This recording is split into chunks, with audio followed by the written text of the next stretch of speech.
1 फरवरी 2026 को union minister of finance Nirmala Sitharaman ने parliament में यूनियन बजट 2026-27 प्रेजेंट किया। ये बजट माघ पूर्णिमा के शुभ अवसर और गुरु रविदास जी के जन्म दिवस के दिन पेश किया गया। बजट स्पीच के दौरान उन्होंने कहा कि पिछले 12 साल में जब से सरकार ने जिम्मेदारी संभाली है, भारत की इकोनॉमी ने एक स्टेडी और स्टेबल ग्रोथ पाथ फॉलो किया है। इस पीरियड में स्ट्रॉन्ग फिस्कल डिसिप्लिन, लगातार इकोनॉमिक ग्रोथ और कंट्रोल्ड इन्फ्लेशन देखी गई है। उन्होंने समझाया कि ये सब डेलिब्रेट और टाइमली पॉलिसी डिसीजंस का रिजल्ट है, जो ग्लोबल अनसर्टेनिटी और डिसरप्शन के समय भी लिए गए।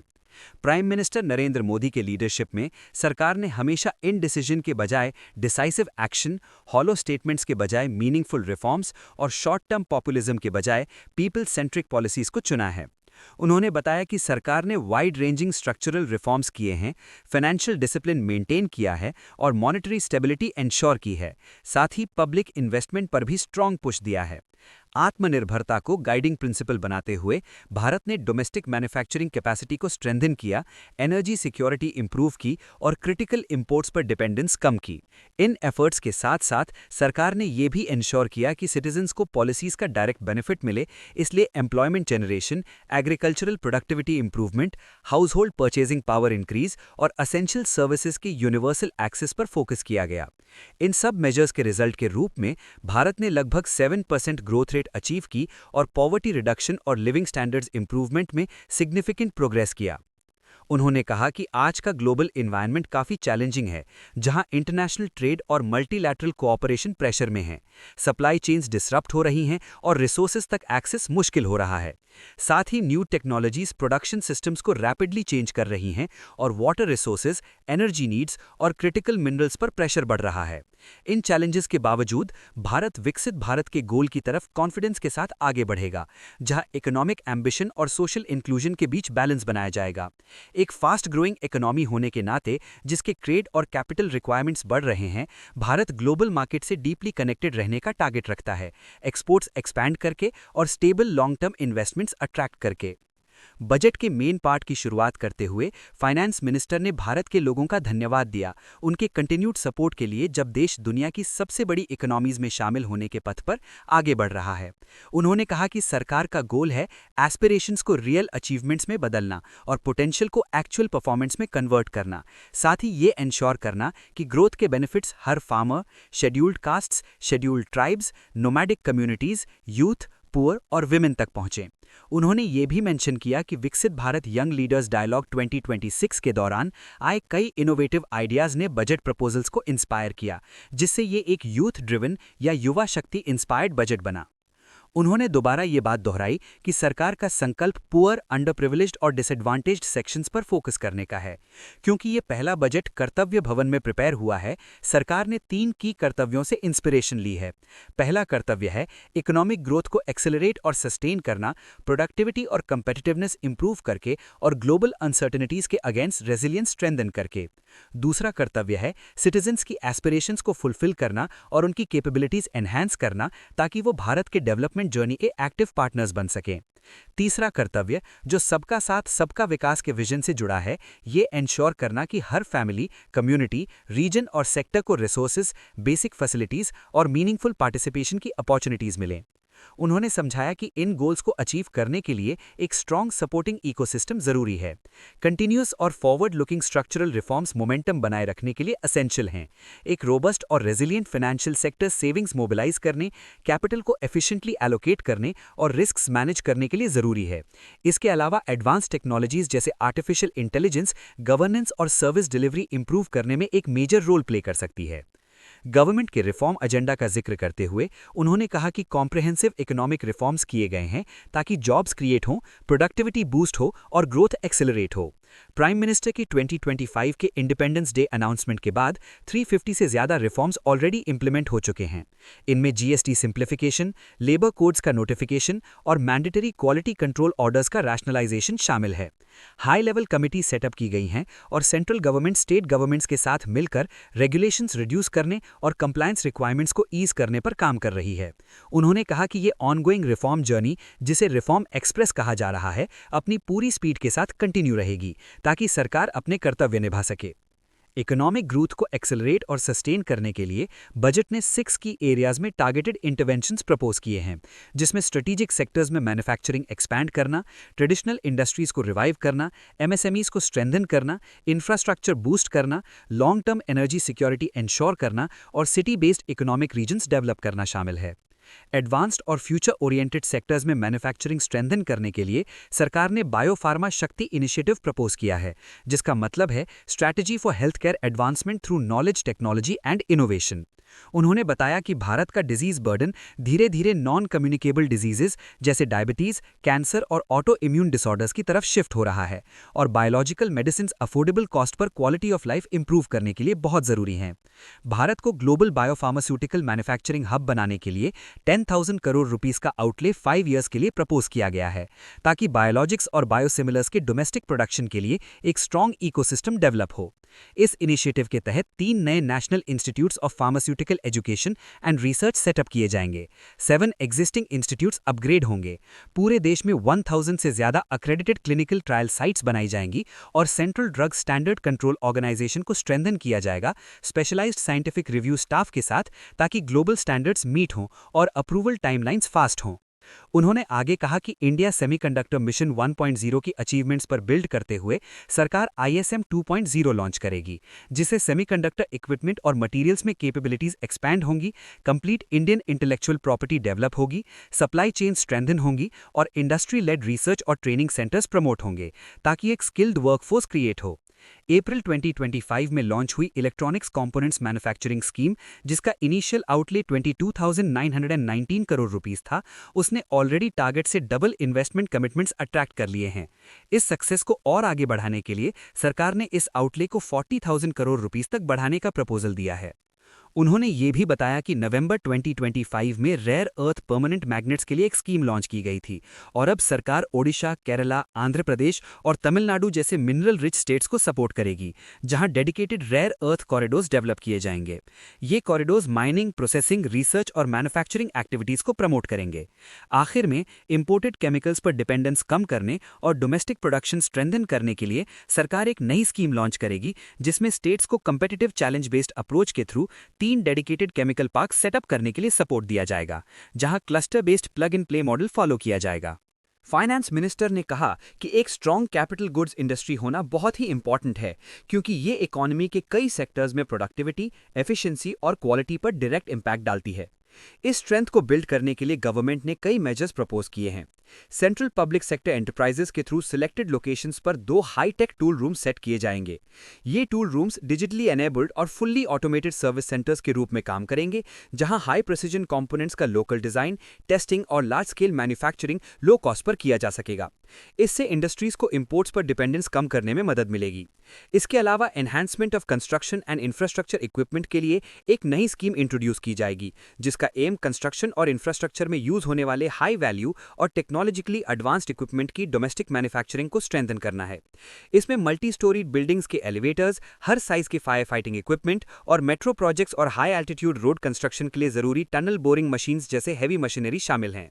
साथ ही government scheme for container manufacturing भी लॉन्च करेगी, जिसका ऑब्जेक्टिव भारत में एक globally competitive container manufacturing ecosystem develop करना है। इस स्कीम के लिए 10,000 करोड़ रुपीस का बजटरी एलोकेशन 5 ईयर्स के पीरियड में प्रपोज किया गया है। फाइनेंस मिनिस्टर ने यह भी हाईलाइट किया कि टेक्सटाइल सेक्टर लेबर इंटेंसिव है और एम्प्लॉयमेंट जनरेशन में इसका रोल बहुत क्रूशियल है। इस सेक्टर को सपोर्ट करने के लिए एक इंटीग्रेटेड प्रोग्राम प्रपोज किया गया है, जिसमें 5 कंपोनेंट्स शामिल हैं। इसमें नेशनल फाइबर स्कीम इंक्लूड है, जिसका एम नेचुरल फाइबर्स जैसे सिल्क, वुल और जूट के साथ साथ मैन मेड और न्यू एज फाइबर्स में सेल्फ रिलायंस अचीव करना है। Textile expansion and employment scheme के थ्रू ट्रेडिशनल टेक्सटाइल क्लस्टर्स को मॉडर्नाइज किया जाएगा, जहां मशीनरी के लिए कैपिटल सपोर्ट, टेक्नोलॉजी अपग्रेडेशन और टेस्टिंग और सर्टिफिकेशन के लिए कॉमन फैसिलिटीज प्रोवाइड की जाएंगी। National handloom and handicraft programme launch किया जाएगा, ताकि एग्जिस्टिंग स्कीम्स को इंटीग्रेट करके वीवर्स और आर्टिसंस को फोकस सपोर्ट मिल सके। टेक्स इको इनिशिएटिव सस्टेनेबल और ग्लोबली कंपेटिटिव टेक्सटाइल्स और अपैरल को प्रमोट करेगी, जबकि समर्स 2.0 इंडस्ट्री और एकेडमिक इंस्टीट्यूशंस के कोलैबोरेशन से टेक्सटाइल स्किलिंग इकोसिस्टम को मॉडर्नाइज करेगी, स्किल्स अपग्रेड करेगी और एम्प्लॉयबिलिटी इंप्रूव करेगी। इन सब के अलावा मेगा टेक्सटाइल पार्क्स एक कॉम्पिटिटिव चैलेंज बेस्ड अप्रोच के थ्रू सेटअप किए जाएंगे, जहां टेक्निकल टेक्सटाइल्स में वैल्यू एडिशन पर स्पेशल फोकस होगा। ट्रेडिशनल इंडस्ट्रीज को और स्ट्रेंथन करने के लिए government Mahatma Gandhi Gram Swaraj initiative launch करेगी, जिसका फोकस खादी, हैंडलूम और हैंडीक्राफ्ट्स पर होगा।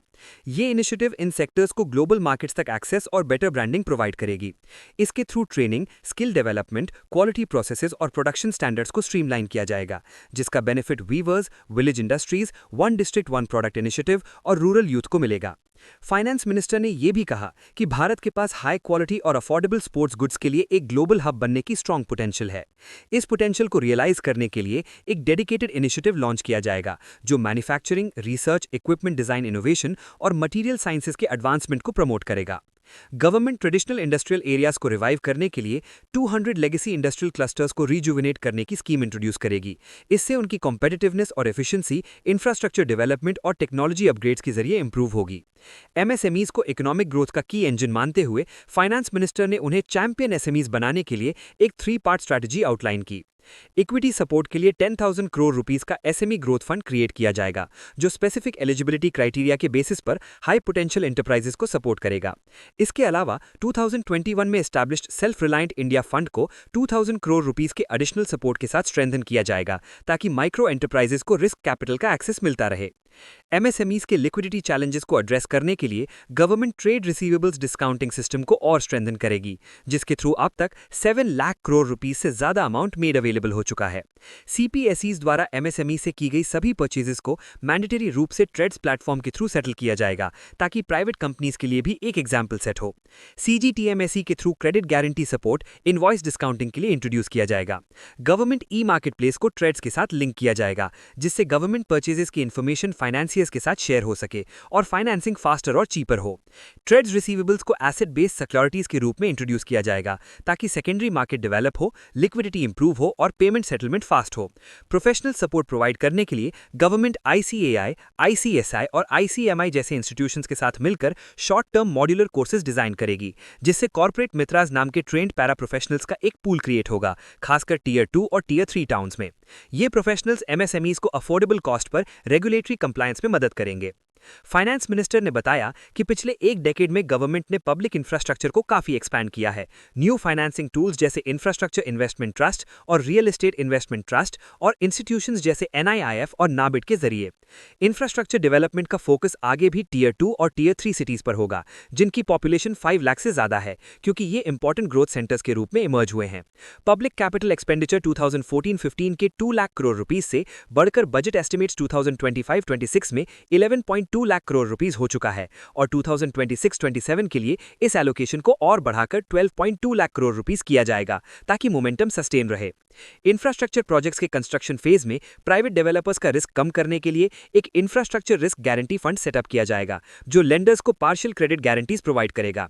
एसेट मोनेटाइजेशन को और प्रमोट करने के लिए सीपीएसईज के रियल एस्टेट एसेट्स का रीसाइक्लिंग डेडिकेटेड रीट्स के थ्रू एक्सेलरेट किया जाएगा। एनवायरमेंटली सस्टेनेबल गुड्स ट्रांसपोर्ट को प्रमोट करने के लिए नए डेडिकेटेड फ्रेट कॉरिडोर्स डेवलप किए जाएंगे, जो ईस्ट में डानकुनी को वेस्ट में सूरत से कनेक्ट करेंगे। अगले 5 इयर्स में 20 न्यू नेशनल वाटरवेज ऑपरेशनलाइज किए जाएंगे, जिनकी शुरुआत नेशनल वाटरवे 5 इन ओडिशा से होगी, जो तलचर और अनगुल जैसे मिनरल रिच रीजन्स को कलिंगानगर जैसे इंडस्ट्रियल सेंटर्स और पारादीप और धमरा पोर्ट से कनेक्ट करेगा। Regional centres of excellence training institutes के रूप में सेटअप किए जाएंगे, ताकि स्किल्ड मैन पावर डेवलप हो और पूरे वाटरवे नेटवर्क के यूथ को बेनिफिट मिले। इनलैंड वाटरवेज के लिए शिप रिपेयर इकोसिस्टम वाराणसी और पटना में डेवलप किया जाएगा। इसके साथ ही coastal cargo promotion scheme launch की जाएगी, जिसका एम रोड और रेल से शिफ्ट करके वाटरवेज कोस्टल शिपिंग का शेयर 6% से बढ़ाकर 12% तक ले जाना है by 2047। Last mile connectivity, remote access और टूरिज्म इंप्रूव करने के लिए सी प्लेन मैन्युफैक्चरिंग को इंडिजिमेंट्स करने के इंसेंटिव्स दिए जाएंगे और viability gap funding scheme introduce की जाएगी, जो सी प्लेन ऑपरेशंस को सपोर्ट करेगी। दिसंबर 2025 में अनाउंस किए गए नेशनल रोड मैप के साथ अलाइन करते हुए government carbon capture, utilisation and storage technologies को पावर, स्टील, सीमेंट, रिफाइनरीज और केमिकल्स जैसे 5 मेजर इंडस्ट्रियल सेक्टर्स में स्केल अप करेगी। इसके लिए 20,000 करोड़ रुपीस का आउटले 5 इयर्स के लिए प्रपोज किया गया है, ताकि इन टेक्नोलॉजीज की रेडीनेस और एप्लीकेशन एनहांस हो। फाइनेंस मिनिस्टर ने यह एम्फसाइज किया कि सिटीज इकोनॉमिक ग्रोथ और इनोवेशन के इंजन्स हैं और अब गवर्नमेंट का फोकस टीयर 2 और टीयर 3 सिटीज पर होगा, इंक्लूडिंग टेम्पल टाउन्स, जहां बेटर इंफ्रास्ट्रक्चर और बेसिक एमिनिटीज की नीड है। सिटी इकोनॉमिक रीजन्स को उनके यूनिक ग्रोथ ड्राइवर्स के बेसिस पर मैप किया जाएगा और हर रीजन को 5,000 करोड़ रुपीस का एलोकेशन 5 इयर्स के लिए दिया जाएगा। जाएगा एक challenge based reform linked financing mechanism के थ्रू, ताकि डेवलपमेंट प्लान्स इंप्लीमेंट किए जा सकें। आखिर में एनवायरमेंटली सस्टेनेबल पैसेंजर ट्रांसपोर्ट और इंटरसिटी कनेक्टिविटी को स्ट्रेंथन करने के लिए 7 high speed rail corridors develop किए जाएंगे, जो Mumbai to Pune, Pune to Hyderabad, Hyderabad to Bengaluru, Bengaluru to Chennai, Delhi to Varanasi और वाराणसी टू सिलीगुड़ी को ग्रोथ कनेक्टर्स के रूप में जोड़ेंगे।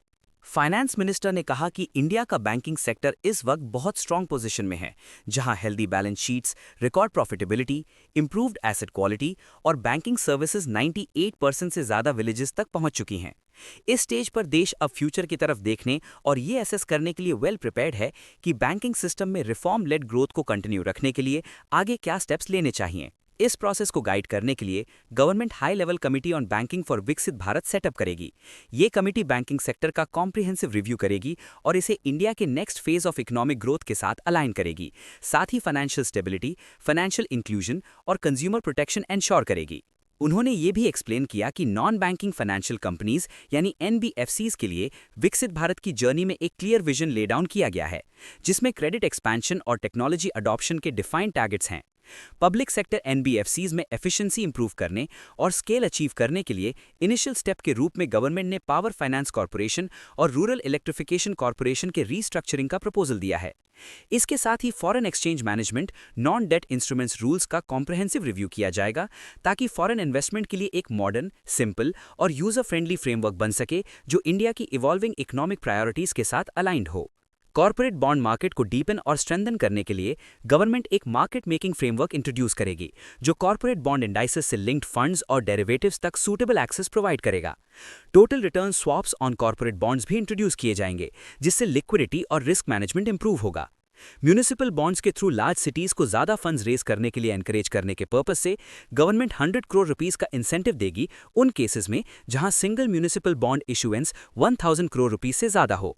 साथ ही एग्जिस्टिंग अमृत स्कीम जो 200 करोड़ रुपीस तक के बॉन्ड इशुएंस को सपोर्ट करती है, कंटिन्यू रहेगी, ताकि स्मॉल और medium size towns capital markets तक एक्सेस कर सकें। Ease of doing business improve करने और फॉरेन इन्वेस्टमेंट अट्रैक्ट करने के लिए इंडिया के बाहर रहने वाले इंडिविजुअल्स को लिस्टेड इंडियन कंपनीज के इक्विटी इंस्ट्रूमेंट्स में इन्वेस्ट करने की परमिशन दी जाएगी, पोर्टफोलियो इन्वेस्टमेंट स्कीम के थ्रू। एक इंडिविजुअल इन्वेस्टर के लिए इन्वेस्टमेंट लिमिट को 5% से बढ़ाकर 10% किया जाएगा, जबकि सभी ऐसे इंडिविजुअल्स के लिए कंबाइन इन्वेस्टमेंट लिमिट को एग्जिस्टिंग 10% से बढ़ाकर 24% किया जाएगा। फाइनेंस मिनिस्टर ने यह एम्फसाइज किया कि 21st सेंचुरी टेक्नोलॉजी ड्रिवन है और न्यू टेक्नोलॉजीज का अडॉप्शन सोसाइटी के सभी सेक्शंस के लिए बेनिफिशियल होना चाहिए, जिसमें फार्मर्स, साइंस एंड टेक्नोलॉजी में विमेन, यूथ जो न्यू स्किल सीख रहे हैं और पर्सन्स में डिसेबिलिटीज शामिल हैं जो न्यू अपॉर्चुनिटीज एक्सेस करना चाहते हैं। गवर्नमेंट ने पहले ही इमर्जिंग टेक्नोलॉजीज को सपोर्ट करने के लिए कई इनिशिएटिव्स लिए हैं, जैसे AI mission, national quantum mission, अनुसंधान नेशनल रिसर्च फंड और research development and innovation fund. उन्होंने फिर से रीइटरेट किया कि गवर्नमेंट का सेकंड की ड्यूटी सिटीजन्स की एस्पिरेशंस फुलफिल करना और उनकी कैपेसिटी बिल्ड करना है। पिछले डिकेड के दौरान सस्टेन रिफॉर्म्स और फोकस्ड एफर्ट्स के जरिए लगभग 25 करोड़ लोग मल्टी डायमेंशनल पॉवर्टी से बाहर निकले हैं। इस प्रोग्रेस पर बिल्ड करते हुए गवर्नमेंट ने ये डिसाइड किया है कि सर्विसेज सेक्टर पर रिन्यूड एम्फेसिस दिया जाएगा, जो इंडिया की यंग पॉपुलेशन की एस्पिरेशंस मीट करने का एक की पाथवे है। इस ऑब्जेक्टिव को सपोर्ट करने के लिए एक high powered education to employment and enterprise standing committee establish की जाएगी, जो सर्विसेज सेक्टर को विकसित भारत का कोर ड्राइवर बनाने के लिए मेजर्स रेकमेंड करेगी। कमेटी का एम है इंडिया को ग्लोबल लीडर इन सर्विसेज बनाना, जिसमें 2047 तक ग्लोबल सर्विसेज मार्केट में 10% शेयर टारगेट किया गया है।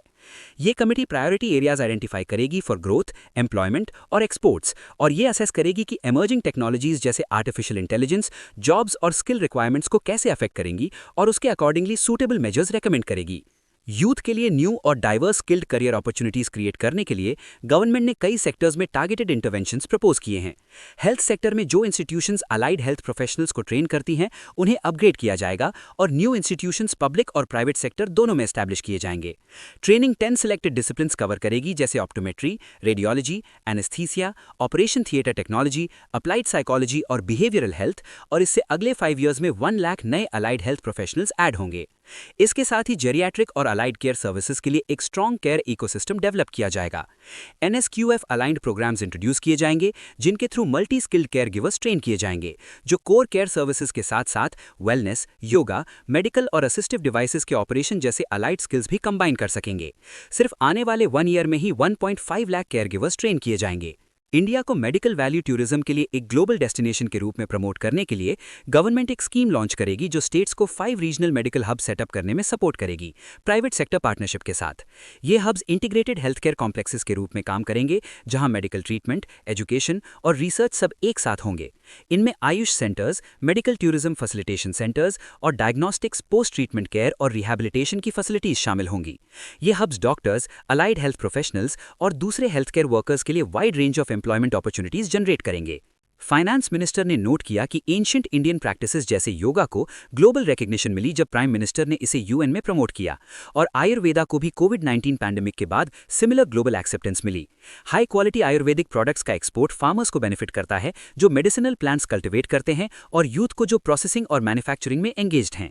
ग्रोइंग इंटरनेशनल डिमांड को मीट करने के लिए government 3 knew all India institutes of Ayurveda setup करेगी। आयुष फार्मेसीज और ड्रग टेस्टिंग लैबोरेटरीज को अपग्रेड करेगी ताकि सर्टिफिकेशन स्टैंडर्ड्स इंप्रूव हों और स्किल्ड पर्सनल की अवेलेबिलिटी बढ़े। और WHO global traditional medicine centre Jamnagar को स्ट्रेंथन करेगी ताकि एविडेंस बेस्ड रिसर्च, ट्रेनिंग और ग्लोबल अवेयरनेस प्रमोट हो। उन्होंने आगे बताया कि livestock nearly 16% farm income contribute करता है, और ये खास तौर पर पुअर और मार्जिनल हाउसहोल्ड्स को बेनिफिट करता है। वेटरनरी प्रोफेशनल्स की अवेलेबिलिटी 20,000 से ज़्यादा बढ़ाने के लिए गवर्नमेंट एक loan linked capital subsidy scheme roll out करेगी, जो प्राइवेट सेक्टर में वेटरनरी और para veterinary colleges, veterinary hospitals, diagnostic laboratories और ब्रीडिंग फैसिलिटीज को एस्टैब्लिश करने में सपोर्ट करेगी। इंडियन और इंटरनेशनल इंस्टीट्यूशंस के बीच कोलैबोरेशन को भी एनकरेज किया जाएगा ताकि क्वालिटी और स्टैंडर्ड्स इंप्रूव हों। आखिर में फाइनेंस मिनिस्टर ने एनिमेशन, विजुअल इफेक्ट्स, गेमिंग और कॉमिक्स सेक्टर की रैपिड ग्रोथ को हाईलाइट किया, जहां 2030 तक नियरली 2 मिलियन प्रोफेशनल्स की रिक्वायरमेंट एक्सपेक्टेड है। इस इमर्जिंग ऑरेंज इकोनॉमी को सपोर्ट करने के लिए government Indian Institute of creative technologies Mumbai को असिस्ट करेगी ताकि AVGC content creator laboratories, 15,000 secondary schools और 500 कॉलेजेस में कंट्री वाइड सेटअप की जाएं। द फाइनेंस मिनिस्टर ने कहा कि ऑल्दो इंडिया का डिज़ाइन इंडस्ट्री रैपिडली ग्रो कर रहा है, लेकिन अभी भी ट्रेंड इंडियन डिज़ाइनर्स की शॉर्टेज है। इस गैप को एड्रेस करने और डिज़ाइन एजुकेशन को स्ट्रेंथन करने के लिए गवर्नमेंट एक नया National Institute of Design establish करेगी through a competitive challenge based process. ये इंस्टीट्यूट ईस्टर्न रीजन में डिज़ाइन एजुकेशन और इनोवेशन को बूस्ट करेगा, जिससे यंग डिज़ाइनर्स को वर्ल्ड क्लास स्किल्स और अपॉर्चुनिटीज़ मिल सकें। एजुकेशन सेक्टर में गवर्नमेंट स्टेट्स को एक चैलेंज बेस्ड अप्रोच के थ्रू सपोर्ट करेगी ताकि मेजर इंडस्ट्रियल और लॉजिस्टिक्स कॉरिडोर्स के पास 5 यूनिवर्सिटी टाउनशिप्स क्रिएट की जा सकें। ये townships well planned academic zones होंगी जहां universities, colleges, research institutions, skill development centres और रेजिडेंशियल फैसिलिटीज एक साथ होंगी, जिससे एजुकेशन, रिसर्च और इंडस्ट्री के बीच स्ट्रॉन्ग लिंकेज डेवलप होगा। ये भी रिकॉग्नाइज किया गया है कि हायर एजुकेशन स्टेम इंस्टीट्यूशंस में लॉन्ग आवर्स ऑफ स्टडी और लेबोरेटरी वर्क फीमेल स्टूडेंट्स के लिए स्पेसिफिक चैलेंजेस क्रिएट करते हैं। इसलिए गवर्नमेंट हर डिस्ट्रिक्ट में एक गर्ल्स हॉस्टल एस्टैब्लिश करने के लिए वायबिलिटी गैप फंडिंग या कैपिटल सपोर्ट प्रोवाइड करेगी ताकि सेफ और सपोर्टिव अकोमोडेशन इंश्योर हो। एस्ट्रोफिजिक्स और एस्ट्रोनॉमी में इंटरेस्ट और एक्सेलेंस को प्रमोट करने के लिए इमर्सिव लर्निंग एक्सपीरियंसेस के थ्रू 4 मेजर टेलीस्कोप और एस्ट्रोनॉमी इंफ्रास्ट्रक्चर फैसिलिटीज सेटअप या अपग्रेड की जाएंगी। इनमें national large solar telescope, national large optical infrared telescope, Himalayan Chandra telescope और कॉस्मोस 2 प्लानिटेरियम शामिल हैं। द फाइनेंस मिनिस्टर ने एम्फेसाइज किया कि टूरिज्म सेक्टर में employment generation, foreign exchange earnings और लोकल इकोनॉमी स्टिमुलेशन का ह्यूज पोटेंशियल है। इस सेक्टर को स्ट्रेंथन करने के लिए government existing national council for hotel management and catering technology को अपग्रेड करके एक national Institute of hospitality establish करेगी। ये institute academic institutions, hospitality industry और गवर्नमेंट एजेंसीज के बीच एक ब्रिज का काम करेगा।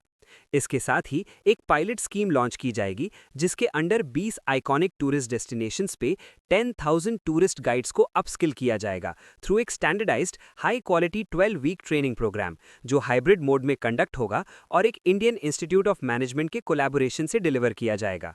नॉलेज क्रिएशन और डिजिटल एक्सेस को सपोर्ट करने के लिए एक national destination digital knowledge grid create की जाएगी, जिसमें इंडिया के सारे कल्चरली, स्पिरिचुअली और हिस्टोरिकली सिग्निफिकेंट साइट्स का डिजिटल डॉक्यूमेंटेशन होगा। इस इनिशिएटिव से local researchers, historians, content creators और टेक्नोलॉजी प्रोफेशनल्स के लिए नए जॉब अपॉर्चुनिटीज क्रिएट होंगी। द फाइनेंस मिनिस्टर ने नोट किया कि इंडिया के पास वर्ल्ड क्लास ट्रैकिंग और हाइकिंग एक्सपीरियंसेस ऑफर करने का नेचुरल पोटेंशियल है। इस पोटेंशियल को रियलाइज करने के लिए ecologically sustainable mountain trails Himachal Pradesh, Uttarakhand, Jammu and Kashmir, साथ ही ईस्टर्न घाट्स के अराकू वैली और वेस्टर्न घाट्स के पोडिगई मलाई में डेवलप की जाएंगी। Turtle trails coastal regions of Odisha, Karnataka और केरला के इंपॉर्टेंट नेस्टिंग साइट्स पर क्रिएट की जाएंगी, जबकि bird watching trails Pulicat lake के अराउंड आंध्र प्रदेश और तमिलनाडु में डेवलप होंगी। उन्होंने ये भी हाईलाइट किया कि प्राइम मिनिस्टर की लीडरशिप में इंटरनेशनल बिग कैट अलायंस 2024 में एस्टैब्लिश हुई और करंट ईयर में इंडिया पहली बार Global Big Cat Summit host कर रहा है। इस समिट में 95 रेंज कंट्रीज के लीडर्स और मिनिस्टर्स वाइल्ड लाइफ कंजर्वेशन के लिए कलेक्टिव स्ट्रैटेजीज पर डिस्कशंस में पार्टिसिपेट करेंगे। हेरिटेज और कल्चर बेस्ड टूरिज्म को प्रमोट करने के लिए गवर्नमेंट 15 आर्कियोलॉजिकल साइट्स को डेवलप करेगी, जिसमें लोथल, धौलावीरा, राखीगढ़ी, आदिचन्नलूर, सारनाथ, हस्तिनापुर और लेह पैलेस शामिल हैं, ताकि इन्हें वाइब्रेंट और इंटरैक्टिव कल्चरल डेस्टिनेशंस बनाया जा सके।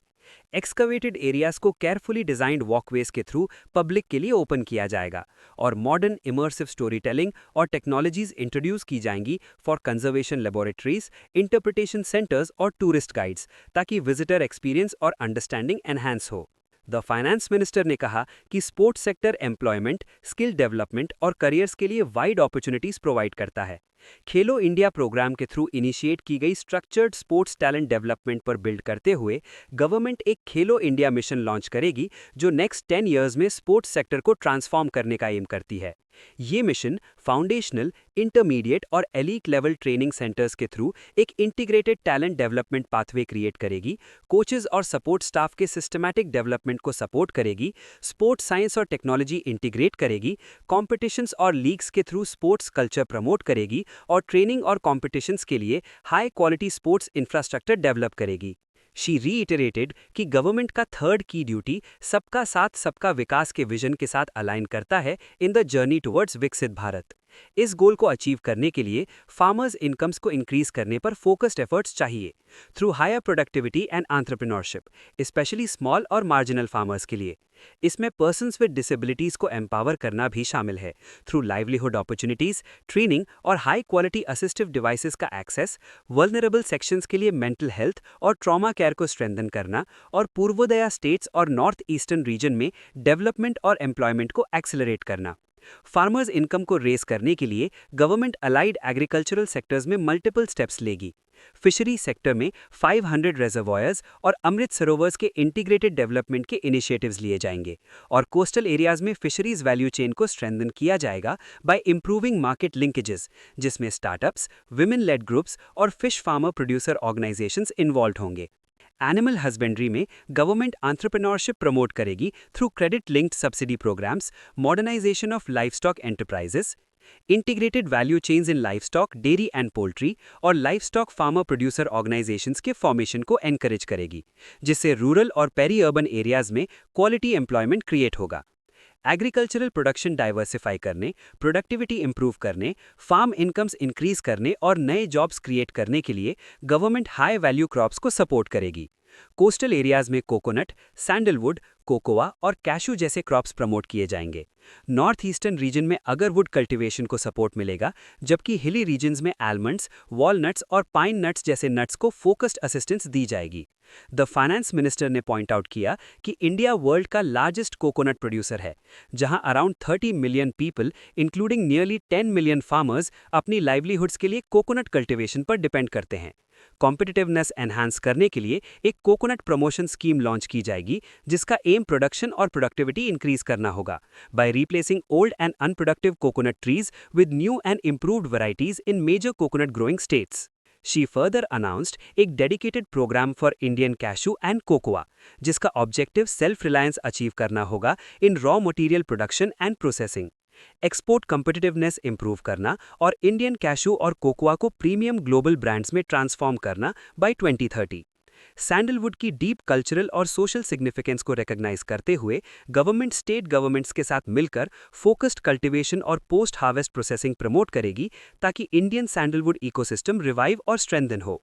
फाइनली, ओल्ड और लो यील्ड ऑर्चर्ड्स को रिजुविनेट करने और हाई डेंसिटी कल्टीवेशन को एक्सपैंड करने of walnuts, almonds and pine nuts एक डेडिकेटेड प्रोग्राम इंप्लीमेंट किया जाएगा, जिसका एम फार्मर्स इनकम को इंक्रीज करना और वैल्यू एडेड अपॉर्चुनिटीज क्रिएट करना होगा by actively engaging rural youth. The finance minister ने अनाउंस किया कि गवर्नमेंट भारत विस्तार लॉन्च करेगी, जिसका फुल फॉर्म है virtually integrated system to access agricultural resources. ये एक multilingual artificial intelligence based tool होगा जो एग्री स्टैक पोर्टल्स और Indian council of agricultural research (ICAR) के एग्रीकल्चरल बेस्ट प्रैक्टिस पैकेजेस को एडवांस्ड AI सिस्टम्स के साथ इंटीग्रेट करेगा। इस इनिशिएटिव का एम है फार्म प्रोडक्टिविटी इंप्रूव करना, फार्मर्स को बेटर और टाइमली डिसीजन मेकिंग में हेल्प देना और customised location specific advisory support के थ्रू रिस्क्स को रिड्यूस करना जो डायरेक्टली फार्मर्स तक पहुंचेगा। लखपति दीदी प्रोग्राम की सक्सेस पर बिल्ड करते हुए गवर्नमेंट अब रूरल वुमेन को सिर्फ क्रेडिट बेस्ड लाइवलीहुड से आगे बढ़ाकर एंटरप्राइज ओनर्स बनाना चाहती है। इस ट्रांजिशन को सपोर्ट करने के लिए self help enterprise marts SHE marts establish किए जाएंगे जो कम्युनिटी ओन्ड रिटेल आउटलेट्स होंगे। ये क्लस्टर लेवल फेडरेशंस के अंडर ऑपरेट करेंगे और एनहांस्ड और इनोवेटिव फाइनेंसिंग इंस्ट्रूमेंट से सपोर्टेड होंगे। इस इनिशिएटिव से विमेन लेड एंटरप्राइजेस को मार्केट एक्सेस मिलेगा, इनकम्स इंक्रीज होंगी और बिजनेसेस सस्टेनेबली ग्रो कर पाएंगे। द फाइनेंस मिनिस्टर ने रीअफर्म किया कि गवर्नमेंट दिव्यांगजन एम्पावरमेंट के लिए फुल्ली कमिटेड है ताकि उन्हें डिग्निफाइड और मीनिंगफुल लाइवलीहुड्स मिल सकें। दिव्यांगजन कौशल योजना के under information technology, animation and gaming, hospitality और फूड एंड बेवरेज सर्विसेज जैसे सेक्टर्स को लेवरेज किया जाएगा, क्योंकि ये टास्क बेस्ड और प्रोसेस ओरिएंटेड जॉब्स ऑफर करते हैं जो दिव्यांगजन के लिए सूटेबल होते हैं। Government industry relevant customised training programmes provide करेगी जो अलग अलग कैटेगरीज के दिव्यांगजन के लिए स्पेशली डिजाइंड होंगे ताकि एम्प्लॉयबिलिटी इंप्रूव हो और रिस्पेक्टफुल वर्किंग कंडीशंस इंश्योर हो सकें। इसके साथ ही दिव्यांग सहारा योजना के अंडर एलिजिबल दिव्यांगजन को हाई क्वालिटी असिस्टिव डिवाइसेस का टाइमली एक्सेस इंश्योर किया जाएगा। इस ऑब्जेक्टिव के लिए artificial limb manufacturing corporation of India (ALIMCO) को सपोर्ट किया जाएगा ताकि प्रोडक्शन स्केल अप हो, रिसर्च एंड डेवलपमेंट में इन्वेस्टमेंट हो और आर्टिफिशियल इंटेलिजेंस को असिस्टिव टेक्नोलॉजीज में इंटीग्रेट किया जा सके। PM दिव्यशा केंद्रास को स्ट्रेंथन किया जाएगा और असिस्टिव टेक्नोलॉजी मार्ट्स एस्टैब्लिश किए जाएंगे जो मॉडर्न रिटेल स्टाइल सेंटर्स होंगे जहां दिव्यांगजन और सीनियर सिटीजन्स डिवाइसेस को सी, ट्राई और परचेज कन्वीनियंटली कर सकेंगे। द फाइनेंस मिनिस्टर ने रीइटरेट किया कि गवर्नमेंट का स्ट्रॉन्ग फोकस मेंटल हेल्थ और ट्रॉमा केयर पर है और करंटली नॉर्दर्न इंडिया में कोई national level mental health care institute नहीं है। इस गैप को एड्रेस करने के लिए एक नया निमहांस 2 एस्टैब्लिश किया जाएगा और existing national mental health institutes at Ranchi and Tezpur को अपग्रेड करके रीजनल एपेक्स इंस्टीट्यूशंस बनाया जाएगा। उन्होंने ये भी हाईलाइट किया कि मेडिकल इमरजेंसीज अक्सर फैमिलीज, स्पेशली पुअर और वल्नरेबल सेक्शंस को सडन एक्सपेंसेस की वजह से फाइनेंशियल डिस्ट्रेस में डाल देती हैं।